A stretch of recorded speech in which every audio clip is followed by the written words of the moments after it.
मेरा नाम मोनू सिंह है। मैं ईस्ट दिल्ली में रहता हूँ। मेरे 2 बच्चे हैं। मेरा छोटा बेटा यशमीत सिंह तकरीबन 7-8 महीने का था, तब उसको नज़ला बुखार हो गया था। तो उस दौरान मेरे बच्चे के कुछ टीके छूट गए थे, 2-3 महीने निकल गए थे, तो हम भी टीका लगवाना भूल गए थे। तो सही समय पे हम उसका टीका नहीं लगवा सके थे।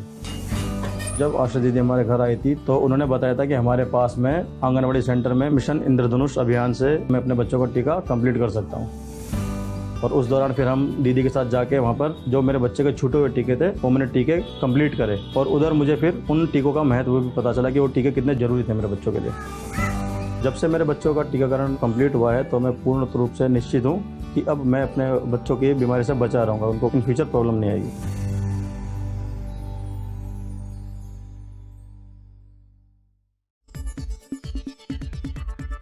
आपली माणसं, आपला देश, पाहत रहा जनादेश। साधना जोशी लिखित कोरोना काळातील विवेक या पुस्तकाचे प्रकाशन। ठाण्याचे तत्कालीन पोलीस आयुक्त व सध्या मुंबईचे पोलीस आयुक्त असलेले विवेक फणसळकर यांनी प्रभावी नेतृत्वाखाली कोरोनाच्या अतिशय खडतर आणि आव्हानात्मक काळात स्वतःच्या प्राणाची पर्वा न करता अतिशय उल्लेखनीय कामगिरी पार पाडली। कोरोना काळातील त्या सर्व भावनिक आणि रोमांचकारी अनुभवांना कोरोना काळातील विवेक या पुस्तकांमध्ये साधना जोशी यांनी शब्दबद्ध केले आहे। स्वजन फाउंडेशन आयोजित आणि सृजन संवाद प्रकाशित सदर पुस्तकाचे प्रकाशन सोहळा ठाण्यातील सहयोग मंदिर येथे मुंबई पोलीस आयुक्त विवेक फणसळकर यांच्या शुभ हस्ते झाले। यावेळी ज्येष्ठ पत्रकार डॉक्टर उदय निरगुडकर, आमदार संजय केळकर, सहपोलीस आयुक्त दत्तात्रय कराळे, नवी मुंबई महानगरपालिका आयुक्त Rajesh Narvekar, Thane civil surgeon doctor Kailash Pawar, स्त्रीरोग तज्ञ डॉक्टर महेश बेडेकर, आमदार निरंजन डावखरे उपस्थित होते।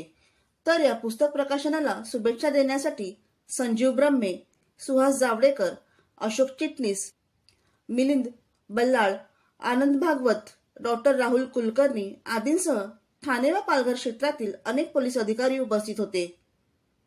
कार्यक्रमाच्या सुरुवातीला 2.5 वर्षापासून सुरू असलेला हा लेखन प्रवास लेखिका साधना जोशी यांनी अतिशय तरलपणे मांडला। त्यानंतर पोलीस अधिकाऱ्यांनी आलेल्या चांगल्या व वाईट आठवणी सांगितल्या। तसेच पोलीस आयुक्त विवेक फणसळकर यांनी त्या काळात पोलिसांना आपल्या पाल्याप्रमाणे जपले त्याबद्दल त्यांचे आभार व्यक्त केले। यावेळी बोलताना विवेक फणसळकर यांनी सांगितले, कोरोनाच्या खडतर काळात पोलिसांनी निष्ठेने आपले कर्तव्य बजावले। पोलिसांनी पडले ते काम केले। यामध्ये अनेक पोलिसांना आपले प्राण गमवावे लागले। हजारो पोलीस कोरोना संक्रमित झाले तरी देखील पोलिसांनी आपले कर्तव्य चोख बजावले। या काळात काही चांगले तर काही वाईट अनुभव आले असे विवेक फणसळकर म्हणाले। कार्यक्रमाचे अध्यक्ष पत्रकार लेखक उदय निरगुडकर यांनी आपल्या भाषणात तत्कालीन ठाणे पोलीस आयुक्त विवेक फणसळकर, जिल्हाधिकारी राजेश नार्वेकर, ठाणे सिव्हिल सर्जन कैलाश पवार आणि मुख्यमंत्री एकनाथ शिंदे यांनी कोविड काळात घेतलेल्या मेहनतीमुळे खऱ्या अर्थाने आपण कोरोनाला हरवू शकलो असे सांगून सर्वांचे कौतुक केले। पोलिसांनी आपले प्राण गमावले, परंतु पोलिसांनी जे काम केले त्याला त्यांनी सलाम केला। अध्यक्षीय भाषणानंतर कोरोना काळात ठाणे पोलीस आयुक्तालयातील शहीद झालेल्या कुटुंबियांप्रती कृतज्ञता व्यक्त करताना त्यांच्या प्रतिनिधींना पुस्तकं भेट देण्यात आली। ऋचा जोशींनी गायलेल्या संपूर्ण वंदे मातरमने कार्यक्रमाची सांगता झाली। कार्यक्रमाचे सूत्रसंचालन राजेंद्र पाटणकर यांनी केले। ब्युरो रिपोर्ट जनादेश। आपली माणसं, आपला देश, पाहत रहा जनादेश। राजकीय पोळी भाजण्यासाठी मराठ्यांच्या भावनांशी सरकारचा खेळ। राजकीय पोळी भाजून घेण्यासाठी केंद्र सरकारने मराठ्यांच्या हिताशी खेळ सुरू केला आहे। संविधानातील कलम 340 नुसार आरक्षण देणे शक्य असतानाही केंद्र सरकार सूची तयार करीत नाहीत। आमच्या मराठा बांधवांच्या जीवाशी खेळण्याचा अधिकार या सरकारला कोणी दिला आहे, असा सवाल करीत रिपाई एकतावादीचे राष्ट्रीय कार्याध्यक्ष जितेंद्र कुमार इंदिसे यांनी मराठा आरक्षणाला पाठिंबा दिला. रिपाई एकतावादीचे राष्ट्रीय अध्यक्ष नानासाहेब इंदिसे यांच्या मार्गदर्शनाखाली ते मराठ्यांच्या साखळी उपोषणात सहभागी झाले. ठाणे शहरात मराठा आरक्षणासाठी मराठा समाजातील तरुण उपोषणाला बसले आहेत.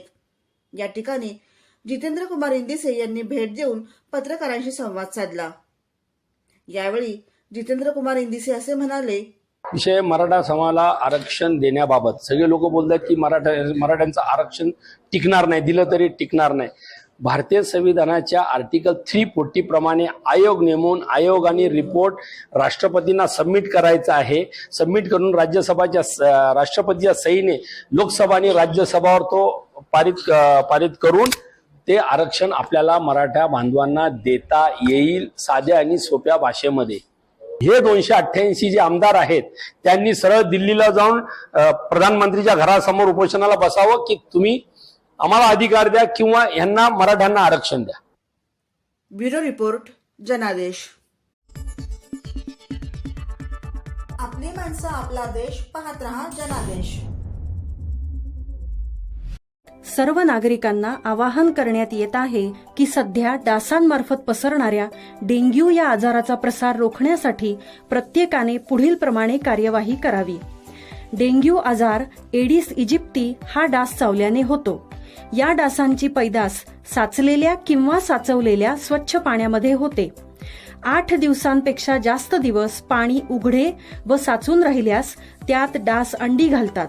अंड्यांच्या अळ्या तयार होऊन पुढे डास तयार होतात. यासाठी आपल्या घरातील पाणी साठे, उदाहरणार्थ बॅरल्स, पिंपे, टाक्या, हौद, रांजणे इत्यादी दर आठवड्याला रिकामे करून घासून पुसून कोरडे करून पुन्हा भरावे. 1 दिवस कोरडा दिवस म्हणून पाळावा.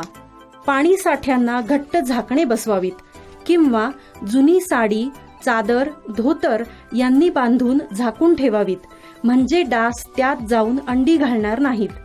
घराच्या गच्चीवर, आजूबाजूला, अंगणात कोठेही पाणी साचू देऊ नये. भंगार सामान उघड्यावर टाकू नये. उदाहरणार्थ टायर्स, प्लास्टिक सामान, कुंड्या, टाकाऊ वस्तू इत्यादी. अशा सामानात पावसाचे पाणी साठून त्यात डेंग्यूच्या डासांची पैदास होते. घरातील कूलर्स, फ्रीजच्या पाठीमागील ट्रे हे देखील वेळोवेळी कोरडे करावेत. लक्षात ठेवा, नुसत्या फवारणीने डास घनता कमी होत नाही, तर त्यासाठी डास पैदास ठिकाणे नष्ट करणे ही आपल्या सर्वांची जबाबदारी आहे. कोणताही ताप अंगावर न काढता जवळच्या शासकीय रुग्णालयात मोफत औषधोपचार घ्या. अशा प्रकारे नागरिकांनी सहकार्य केल्यास डेंग्यूचा प्रसार रोखणे सहज शक्य आहे.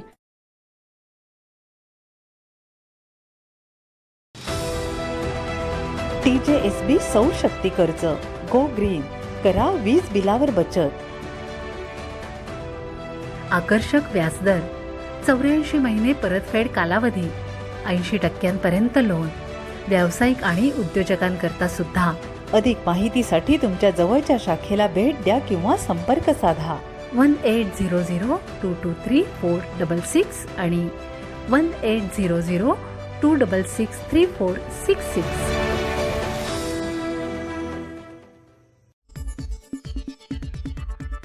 आपली माणसं, आपला देश, पाहत रहा जनादेश. 1 ते 3 डिसेंबर मध्ये रंगणार पंडित राम मराठे संगीत महोत्सव.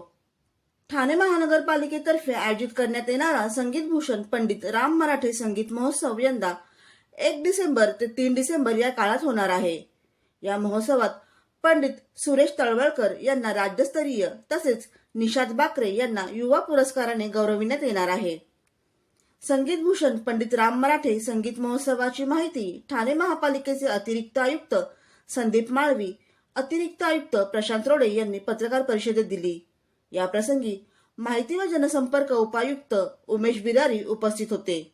राम गणेश गडकरी रंगायतन येथे 3 दिवस हा महोत्सव सुरू होणार असून महोत्सवाचे हे 28वे वर्ष आहे. तसेच पंडित राम मराठे यांचे हे जन्मशताब्दी वर्ष असल्याने त्यांच्यासोबत काम केलेल्या 7 ज्येष्ठ कलाकारांचा यावेळी कृतज्ञता सन्मान करण्यात येणार असल्याचे संदीप माळवी यांनी सांगितले. तसेच हा महोत्सव विनामूल्य असून रसिकांनी कार्यक्रमांना भरभरून प्रतिसाद द्यावा असे आवाहनही संदीप माळवी यांनी केले. याही वर्षी महोत्सवात नामवंत आणि ज्येष्ठ कलाकार तसेच नवोदित कलाकार यांचा सुरेल संगम रसिकांना अनुभवता येणार आहे. महोत्सवाचा आरंभ शुक्रवार 1 डिसेंबर रोजी सायंकाळी पंडित राम मराठे यांचे नातू युवा कलाकार भाग्येश मराठे यांच्या गायनाने होईल. त्यानंतर पुरस्कार वितरण सोहळा होईल. पहिल्या दिवसाची सांगता ज्येष्ठ सरोज वादक सुजात खान यांच्या सरोज वादनाने होईल. शनिवार 2 डिसेंबर रोजी दुपारी ज्येष्ठ वादक भीमन्ना जाधव यांच्या सुंदरी वादनाने आरंभ होईल. त्यानंतर नृत्यांगना आणि अभिनेत्री शर्वरी जमेनीस यांचे नृत्य होईल. त्यांना तबला साथ पंडित मुकुंदराज देव करणार आहेत. सांगता ज्येष्ठ गायिका शुभा मुदगल यांच्या गायनाने होईल. त्यांना अनिश प्रधान आणि सुधीर नायक हे साथ संगत करणार आहेत. रविवार 3 डिसेंबर रोजी सकाळच्या सत्रात युवा कलाकार शाश्वती चव्हाण यांचे गायन आणि मंजिरी वाठारे यांचे नृत्य होईल. दुपारच्या सत्रात संगीत मंदारमाला या नाटकाचा प्रयोग होणार आहे. त्याचे दिग्दर्शन पंडित राम मराठे यांचे पुत्र मुकुंद मराठे यांचे आहे. तर महोत्सवाची सांगता ज्येष्ठ गायिका अश्विनी भिडे देशपांडे आणि ज्येष्ठ गायक पंडित संजीव अभ्यंकर यांच्या जसरंगी या अनोख्या कार्यक्रमाने.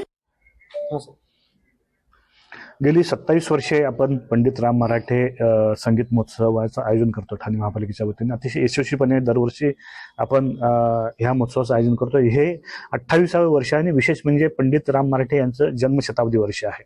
त्यानिमित्ताने विशेष कार्यक्रम यावर्षी आपण आयोजित करतो. नुकतेच आपण त्यांच्या तैलचित्राचं अनावरण केलं. यावर्षी 1, 2, 3 डिसेंबरला पंडित राम मराठे संगीत महोत्सवाचं आपण आयोजन केलेलं आहे. आणि यावर्षी आपण मुद्दाम मोठमोठ्या कलाकारांना दरवर्षी आपण मोठमोठ्या कलाकारांना बोलवतो. यावर्षी आपण कमिटीच्या माध्यमातून माननीय आयुक्त महोदयांच्या मार्गदर्शनाखाली चांगल्या कलाकारांना आमंत्रित केलेलं आहे. मला वाटतं दरवर्षी ठाणेकर मोठ्या संख्येने ह्या समारंभाला उपस्थित राहतात. यावर्षी अजून चांगल्या पद्धतीने हे जन्मशताब्दी वर्ष असल्यामुळे ठाणेकरांनी या समारोहाला मोठ्या संख्येने उपस्थित राहावं असं मी आवाहन करतो महापालिकेच्या वतीने. ब्युरो रिपोर्ट, जनादेश. आपली माणसं, आपला देश. पाहत रहा जनादेश. लोकसभा निवडणुकीसाठी मिशन 45+. येत्या लोकसभा निवडणुकीसाठी महायुतीतील भाजप, शिवसेना व राष्ट्रवादी काँग्रेस हे तीनही पक्ष महाराष्ट्रात मिशन 45+ राबविणार आहेत. तीनही पक्षाचे राज्यस्तरीय व केंद्रस्तरीय नेते महाराष्ट्रातील लोकसभा निवडणुकीतील जागा वाटपाचा एकत्रित निर्णय घेणार आहेत. तसेच मराठा समाजाला कायद्याच्या आधारावर आरक्षण देण्यास आमचा संपूर्ण पाठिंबा आहे, असे मत राष्ट्रवादी काँग्रेस पक्षाचे महाराष्ट्र प्रदेशाध्यक्ष खासदार सुनील तटकरे यांनी पत्रकार परिषदेत बोलताना व्यक्त केले.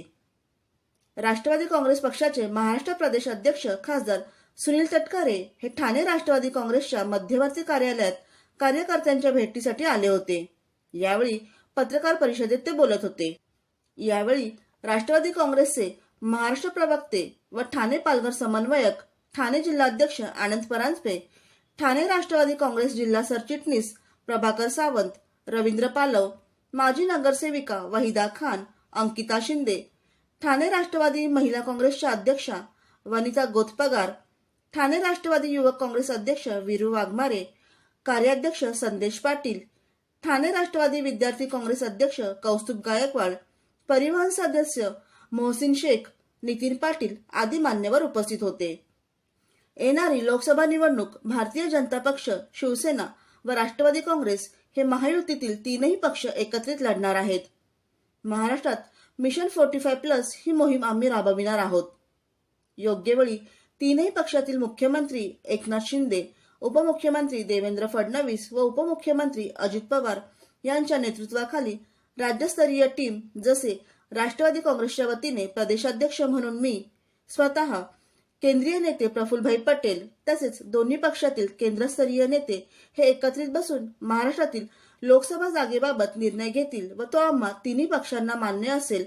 दिवाळीपूर्वी मी महाराष्ट्र दौरा करणार आहे. तसेच दिवाळीनंतर राष्ट्रवादी काँग्रेस पक्षाचे राष्ट्रीय अध्यक्ष अजित पवार हे महाराष्ट्राचा दौरा करणार आहेत. या दौऱ्यातून महाराष्ट्रातील जनतेशी संवाद साधणार आहोत, अशी माहिती खासदार सुनील तटकरे यांनी दिली. ब्युरो रिपोर्ट, जनादेश.